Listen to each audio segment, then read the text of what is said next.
नमस्कार, lead India के इस वीडियो में आपका बहुत बहुत स्वागत है। दोस्तों, आज YouTube लाइव टुगेदर में मेरे साथ बागपत से शुभम जुड़ेंगे।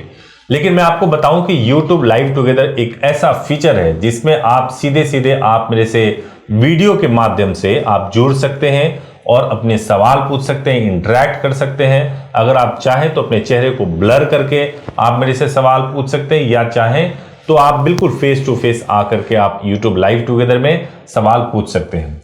YouTube लाइव टुगेदर एक ऐसा फीचर है कि आप वर्ल्ड में कहीं भी हो, आप YouTube लाइव टुगेदर के माध्यम से हम लोग वीडियो शूट कर सकते हैं और आप पिक्चर क्वालिटी देख रहे हैं कि कितनी अच्छी आती है। मैं आपको बताऊं कि अगर आपको भी मुझसे जुड़ना हो, सवाल पूछना हो, तो आप एक ईमेल कीजिए subhash@leadindia.law पर, और इस ईमेल पे आप 30 सेकंड का कम से कम एक वीडियो क्लिप भेजिए। जैसे भी आप फोन से शूट कर लीजिए, कैसे भी, उसमें आप अपने सवाल को पूछते हुए एक वीडियो क्लिप भेज दीजिए 30 सेकंड का। चाहे वो पूरे सवाल हो या ना हो, केवल सब्जेक्ट्स बता दीजिए, और जैसे ही हम उसको सिलेक्ट करेंगे आपको हमारी तरफ से फोन आ जाएगा और शेड्यूल कर लेंगे और फिर आपके साथ में हम लोग वीडियो शूट कर लेंगे। तो अगर आप भी YouTube लाइव टुगेदर में आना चाहते हैं तो आप मेल जरूर कीजिए। तो अब आइए चलते हैं और बागपत में शुभम है, उनसे कनेक्ट करते हैं। तो शुभम नमस्कार, आपने कैसे डिसाइड किया कि आप YouTube लाइव में आएंगे और आकर के बात करेंगे? नमस्कार सर, मैंने जैसा आपकी YouTube की वीडियो में भी देखता रहता हूँ कि आप बताते हैं जैसे वीडियो क्लिप जो भेजनी रहती है, जो एक 30 सेकंड की क्लिप रहती है, जैसे मैंने अपने भाई के जरिए आपकी ईमेल पर भिजवाई थी सर। ठीक है, तो उसी के अनुसार आपने मुझे फिर कनेक्ट किया, आपसे बात हुई फिर मेरी जैसा लीड इंडिया के माध्यम से। तो आपने ये क्यों डिसाइड किया कि अभी आपका चेहरा ब्लर कर दें, आप फेस टू फेस आते और बात करते? क्या दिक्कत थी उसमें? सर थोड़ा पारिवारिक समस्या है, क्योंकि अभी रिश्ते को लेकर घर में मेरे बात चल रही है, तो मैं नहीं चाहता कि मेरे फेस जो है आप बता रहे कि रिवील होता है, जो रिवील ना हो। अच्छा, ठीक है। हाँ ठीक जी, है। हाँ जी। तो क्या सवाल है आपके, पूछिए। सर मेरे जो कुछ सवाल हैं जो मैं लिख कर भी लाया हूँ, अपने साथ नोट करके लाया हूँ, वो मैं पूछना चाहता हूँ आपसे। जी, पूछिए। जी, सबसे पहले मैं ये जानना चाहता हूँ सर कि खाली आर्य समाज से ही शादी करनी क्यों जरूरी है सर? नहीं, आर्य समाज से तो शादी करनी जरूरी है ही। उसको कोर्ट में भी रजिस्टर्ड करवा लेते हैं तो बहुत अच्छा रहता है। बिना कोर्ट में रजिस्टर्ड करवाए आर्य समाज से शादी करना इतना बेहतर नहीं रहता जितना कि आप कोर्ट में भी रजिस्टर्ड करवा लें। दोनों चीजें करवा लें कि आर्य समाज में शादी यानी मैरिज का प्रोसेस करवा लें और कोर्ट में रजिस्टर्ड करवा लें, तो बहुत बेहतर रहता है। सर जैसा हमारे यहाँ पे एक एडवोकेट है, मतलब कि रिश्तेदारी में लगते हैं, मैंने उनसे बात की थी तो कहते कि मैं आपका आर्य समाज से कराकर छोड़ दूंगा, मतलब इतना इनफ है। इनफ मतलब ऐसा इंग्लिश में वर्ड बोलते हैं कोई, मतलब बहुत है, इतना बताया था उन्होंने। अच्छा जी। देखिए, सबसे पहली बात तो ये है कि मैं आपको ये बता दूं कि जब कभी भी आप आर्य समाज से या किसी भी तरीके से आप शादी करते हो, हिंदू मैरिज एक्ट ये कहता है कि किसी को भी, दो हिंदुओं को अगर विवाहित होना है, एज पूरी होनी चाहिए। अगर किसी पंडित जी ने अग्नि के समक्ष जो है फेरे लेकर के और 7 फेरे लग गए और शादी हो गई, तो समझो शादी कंप्लीट हो गई।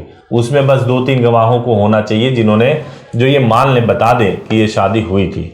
लेकिन सवाल ये होता है कि लव मैरिज के मामले में अगर आप खाली आर्य समाज से शादी कर लोगे और बाकी कोर्ट में जाके रजिस्टर्ड नहीं करवाओगे, तो विवाद होगा, पुलिस कंप्लेंट होगा। उस समय खाली आर्य समाज के शादी के सर्टिफिकेट से आपको अपनी शादी को साबित कर पाना थोड़ा मुश्किल, चैलेंज हो जाता है। जी, तो सर मुझे ये और क्वेश्चन रहेगा कि मान लीजिए मैं अपने यहाँ पर अगर आर्य समाज से किसी भी मंदिर से करा लूँ, क्योंकि यहाँ तो मैंने बहुत सुना है कि अपने बागपत जिले की साइड भी है काफ़ी, और बड़ौद की साइड भी है, मतलब काफ़ी आर्य समाज के मंदिर है, तो वहाँ से कराने में कोई दिक्कत परेशानी कोई? मैंने वही कहा ना कि खाली अगर आप कोर्ट में भी रजिस्टर्ड करवा लेते हैं तो सबसे अच्छा है।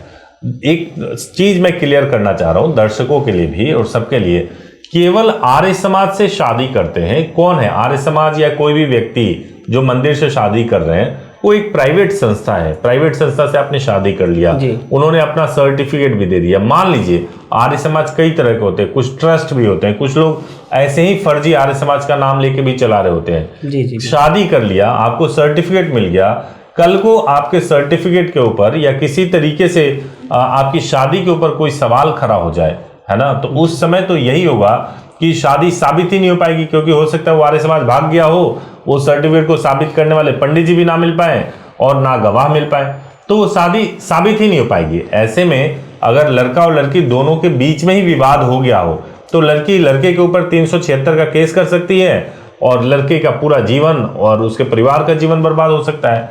इसीलिए अगर आपको शादी करना चाहिए तो सोच समझ के और पूरी तरह से पक्का शादी करना चाहिए। इसमें लड़कियों के साथ भी बहुत गलत हो जाता है कि शादी कर लिया आर्य समाज से शादी हो गई, कल को सर्टिफिकेट फाड़ के फेंक दिया, पंडित जी के साथ सेटिंग कर ली, उनको कुछ पैसे दे दिए और शादी ये हो गया कि शादी हुई ही नहीं थी। तो कई बार ऐसी चीजें हो जाती है जो कि ठीक नहीं होता। इसीलिए सरकारी दफ्तर में, कोर्ट में जब अपनी शादी को रजिस्टर्ड करा लेते हो तो उसको कोई कैंसिल नहीं करा सकता, उसको कोई खत्म नहीं करवा सकता, फिर शादी आपकी बिल्कुल पक्की हो जाती है।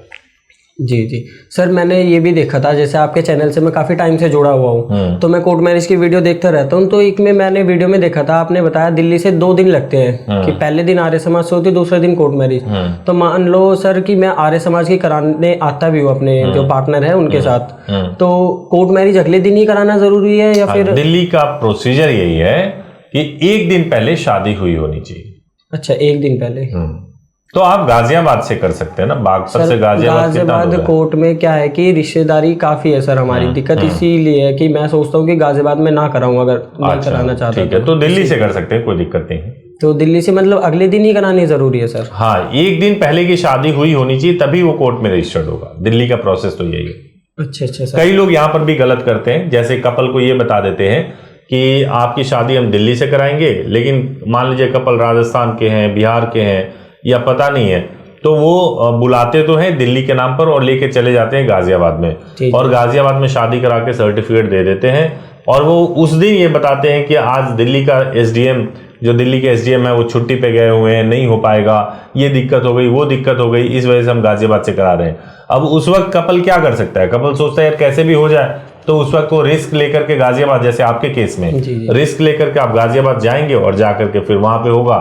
तो कई बार लोग बोलते हैं ऐसे, लेकिन आपको इन अफवाहों पे भरोसा नहीं करना चाहिए, क्योंकि दिल्ली का प्रोसेस ये है कि पहले शादी होगी और 1 दिन के बाद ही कोर्ट में वो रजिस्टर्ड होगा। अच्छा सर, जैसा मैंने देखा था कि मतलब आर्य समाज में जो शादी होती है और कहते हैं कि वो वैलिड जगह होनी चाहिए, मतलब एक मान्य जगह कहते हैं जो कि वो होनी चाहिए। तो पता कैसे करें हम कि आर्य समाज का मंदिर ये मान्य है? जैसे हमारे वो रजिस्टर्ड होना चाहिए। जहाँ मान लीजिए कि कोई संस्था जो कि शादी भी करवा रही है और कोर्ट में रजिस्टर्ड भी करवा रही है जी, तो इसका मतलब उसके सर्टिफिकेट को कोर्ट मान रही है, तभी तो रजिस्टर्ड हो रहा है। तो पहला चीज तो प्रमाणित करने का सबसे अच्छा तरीका यही है कि आप जिसके पास से आर्य समाज में शादी कर रहे हैं उसी से बोलिए कि आप कोर्ट में रजिस्टर्ड करा के दो। अगर वो दोनों चीजें करके दे रहा है तो आप समझो कि सब जेन्युइन है। अगर वो दोनों चीजें नहीं करके दे रहा है, केवल एक चीज दे रहा है, केवल आर्य समाज की शादी करके दे रहा है, तो फिर उसमें कहीं ना कहीं झोल है। आप उसको अपने आप भी समझ सकते हैं।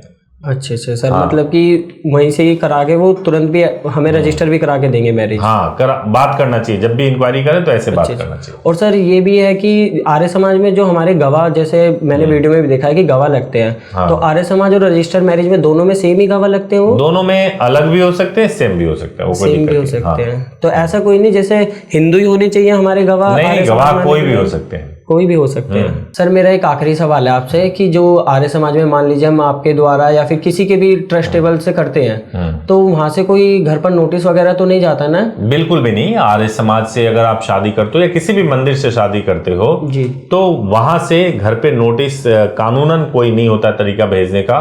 आर्य समाज वाले अगर भेजते हो या कुछ करते हो तो वो अलग बात है, लेकिन लीगली इसकी बिल्कुल भी जरूरत नहीं होती है। वैसे जरूरत नहीं होती है? नहीं होती है, बिल्कुल नहीं होती है। सर बहुत बहुत धन्यवाद सर, क्वेश्चन मेरे पूरे हो गए हैं। वैसे सवाल के मुझे सभी उत्तर सही मिल गए हैं। Thank you so much, thank you so much Shubham.